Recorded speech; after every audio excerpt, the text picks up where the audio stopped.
Hello, my name's Chloe, and I'm a 30-year-old cis-het woman. I wish I could go back in time and tell 13-year-old Chloe, and basically any little girl, that dreaming of a Prince Charming and an overall picture-perfect marriage with great in-laws is a waste of time. Because let me tell you, it really hit me like a truck. My mother-in-law, Emma, and my husband, Noah, made sure to give me that rude awakening. It all began when Noah and I said our I do's. I had this vision of our families blending smoothly like something straight out of a fairy tale. Oh boy, was I in for a surprise. Little did I know that Emma and Noah would team up to become the dynamic duo of toxicity, always testing my patience and sanity. Right from the start, it was clear as day that Emma, my nightmare of a mother-in-law, was going to be a constant pain in the neck. Me, I avoid drama like it's the plague, so I tried my best to keep things peaceful and make it work. But let me tell you, Emma had a special talent for pushing all my buttons. Man, let me tell you, dealing with her was like walking on eggshells all the time. I never knew when she'd unleash her disapproval on me. I tried everything to win her over, going out of my way to get her thoughtful gifts, hoping it'd bring us closer. But instead of softening her heart, it seemed to make her even more hostile. I still remember her snide remarks tearing down my efforts and making it clear she wanted nothing to do with me, not even if I had the cure for cancer. Her rejection hit me like a ton of bricks each time. It wasn't just the mean words she said, it was the fact that Noah, my own husband, didn't do much to stand up for me. He was stuck in this loop of trying to please his mother, leaving me to fend for myself. It was like a 1-2 punch, dealing with Emma's toxic behavior and Noah's indifference, lack of intervention. I felt so alone in my own marriage, like my voice didn't matter at all in our relationship. I carried the weight of Emma's disapproval on my shoulders every step of the way. It was like a nagging voice in my head just piling onto my anxiety. I ended up always questioning my worth, and it made me feel sick.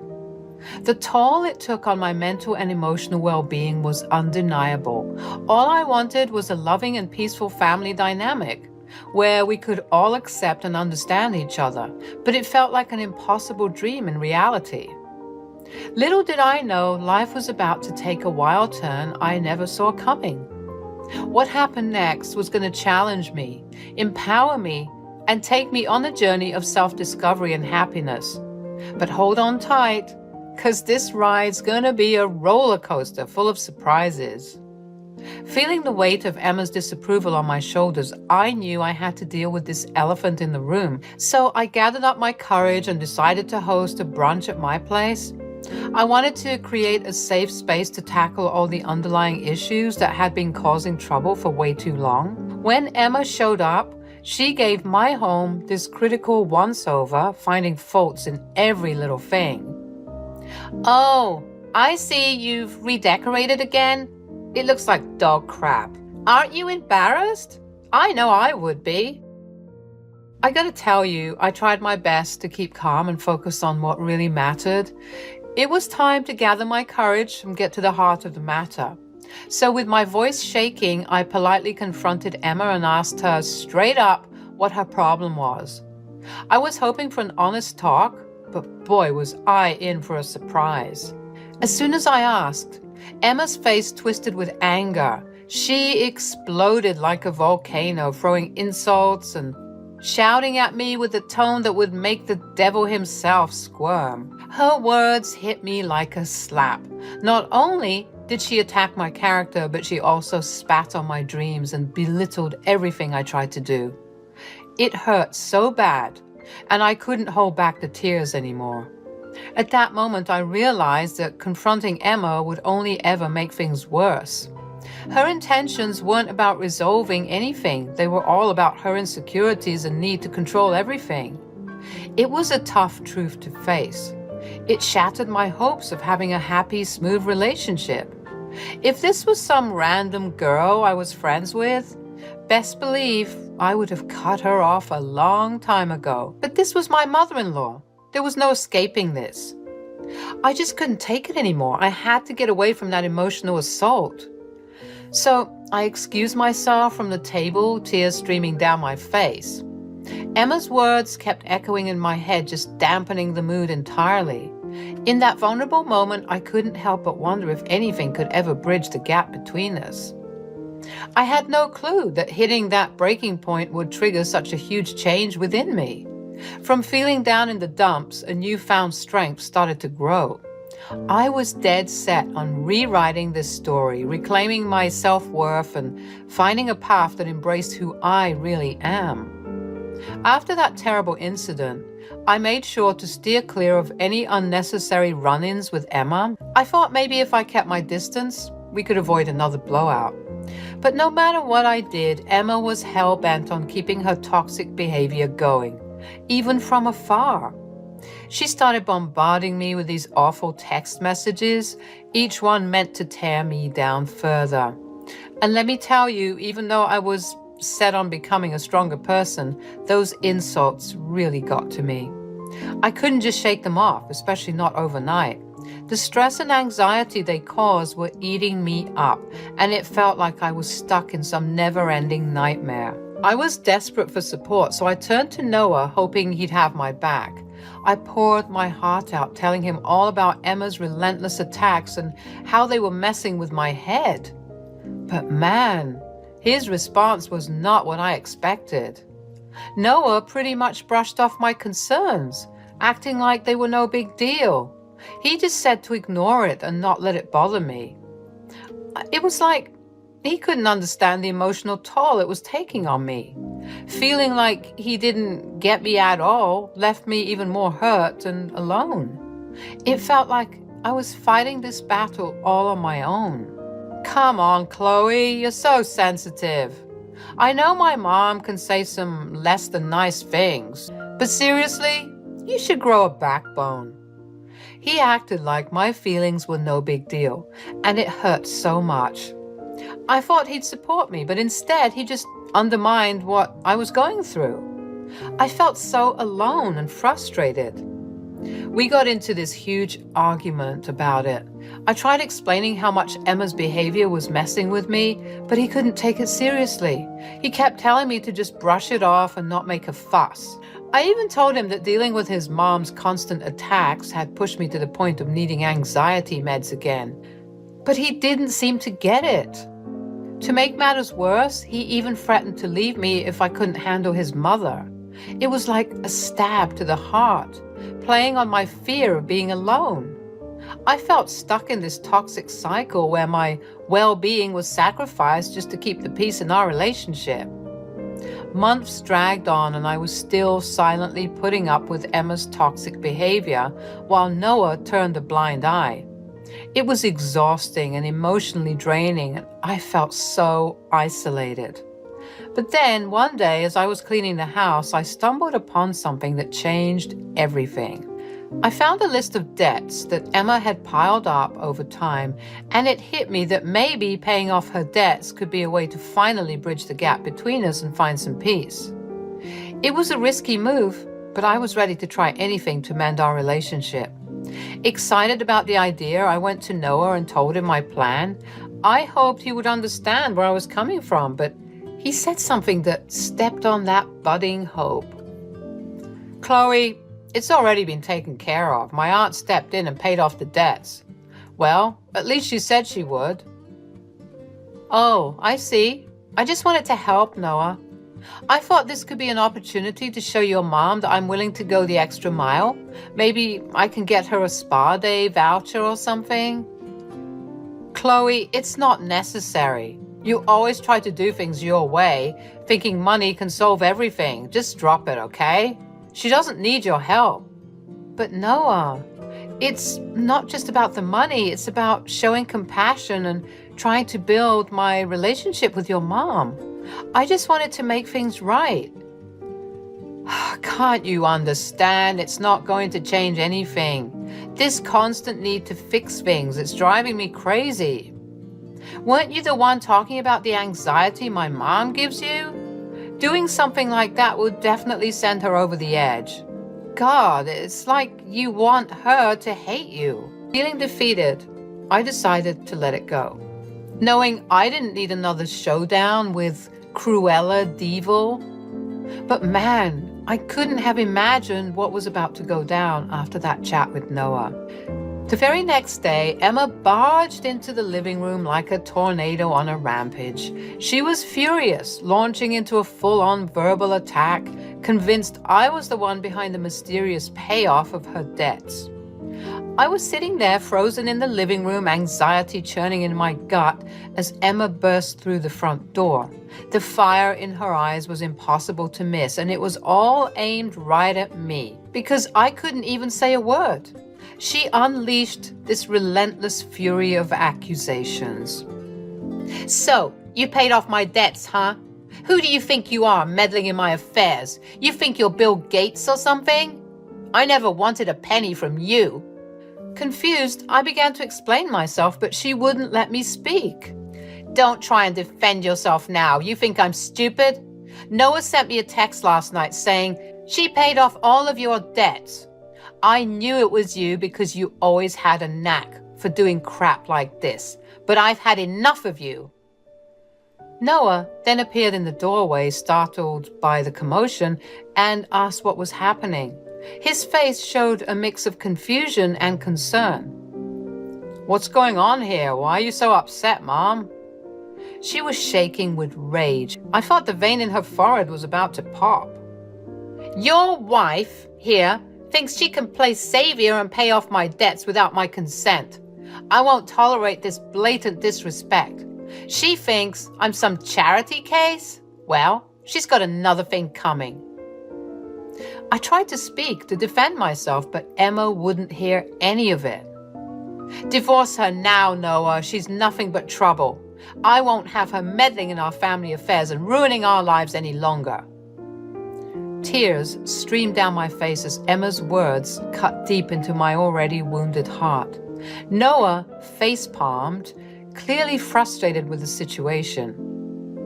Mom, calm down. I should have been clearer. I'm sorry. Let me explain.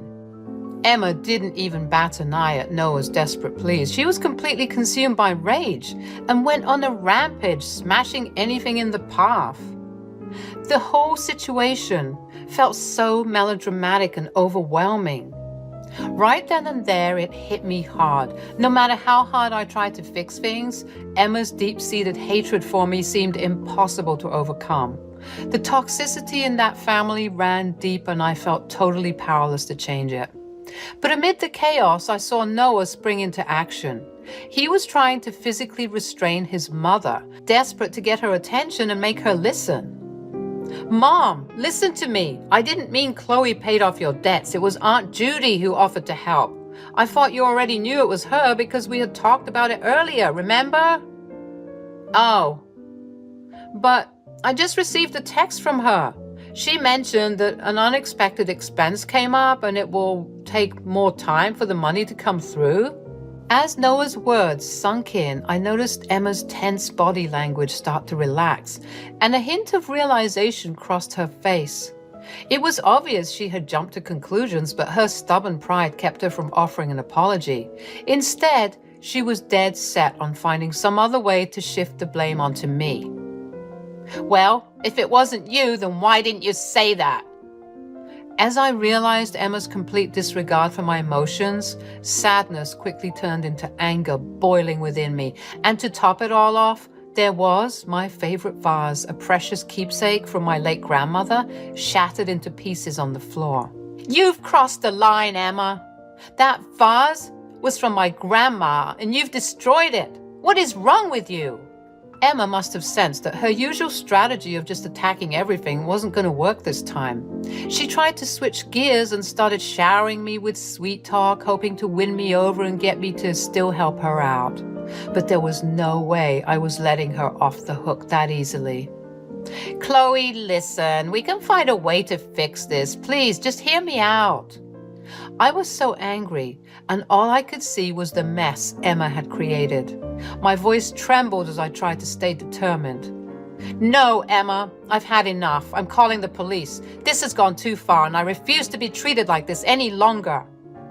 My heart was racing as I grabbed the phone, feeling both determined and scared. The room felt heavy with tension, and our shattered relationship was weighing us down. With my hand shaking, I dialed 911, knowing it was the only way to stop the chaos that had taken over our once peaceful home. Noah and Emma tried to talk me out of it, their pleas ringing in my ears, but I knew there was no going back now. I had made up my mind, and I was set on finding safety and peace. "Hello. There are people in my house causing a disturbance and distress. I need them to be removed from the property immediately." As I told the authorities what was happening, Emma tried to act all sweet and innocent, attempting to regain control of the situation, but it was so fake. "Chloe, please, let's talk this through. I know you have the means to help me out of this predicament. Think about how it would benefit both of us." "Emma, I gotta be real with you. I can see how desperate you are, but I'm not gonna give you a single dime. You've treated me like garbage and caused so much hurt. And now, all of a sudden, you want my help 'cause you're desperate? Nah, that isn't how it works. Remember how you wouldn't even look my way before? Now you think it's cool to waltz into my house and wreck my stuff? You've got some serious issues, and it's high time you face the music for what you've done. Professional help might be a good idea for you. You can't just get away with everything. Consequences are coming your way." Noah interjected, his frustration mounting as he sided with his mother. "Chloe, you're being unreasonable. Can't you just see how much stress this is causing everyone? Just give her the money and let's move on. And call off the police too. That was so uncalled for." "Unreasonable? Noah, you are such a dirtbag. You only care about yourself, and you always disregard my feelings. I won't allow myself to be manipulated any longer. And yeah, I might have wanted to help your good-for-nothing mother once upon a time, but I see now how foolish it was for me to even hold her in such a regard." That room was like a pressure cooker. I kept on yelling at Emma and Noah to get out. You could cut the tension with a knife, and it was clear that our relationship was in pieces. Noah was begging me to back down, promising that he would start listening to me and that things would get better between us, but I couldn't ignore the truth. It was too late for that. Noah's desperation was boiling over, and he was getting more and more worked up and aggressive, wanting to intimidate me into submission. It scared the hell out of me, and I knew I had to get out of there before things got even uglier. So without thinking twice, I ran for it, just wanting to be safe until the police arrived. As I dashed away, my neighbors started coming out, curious and concerned about all the noise. One of them asked me what was going on, as they'd heard the commotion from their homes. It felt like a lifeline knowing they were there to support me through this chaotic mess. "Please, you have to understand, my husband and mother-in-law have made me fear for my safety. She's been aggressive and destructive. I've already called the police." "Don't worry, Chloe. We've got your back. We heard everything. They need to be held accountable for their actions." "Absolutely. We'll tell the police everything we witnessed. You shouldn't have to endure this kind of treatment." It happened so fast, and then suddenly those flashing police car lights lit up the whole street. I felt a mix of relief and nervousness, knowing help was on the way. The officers arrived quickly and started asking questions, paying close attention as my neighbors and I spilled the beans about everything that went down. It was like giving them a full rundown of the whole situation. Having the police there brought a sense of order to the crazy scene in my house. Their professionalism and authority gave me a bit of hope that things might finally be handled properly, and that I could finally get the safety and peace of mind I was desperately seeking. "Ma'am, we're here to ensure your safety. If you're comfortable, could you provide us with a statement about what transpired?" "Of course, officer. I just want to feel safe in my own home. They've caused so much distress, and I can't live like this anymore. So there I was, spilling all the juicy details to the police officers, and let me tell you, they were fully tuned in. Their expressions turned all serious as I shared what had gone down, and it felt good to know they were taking me seriously.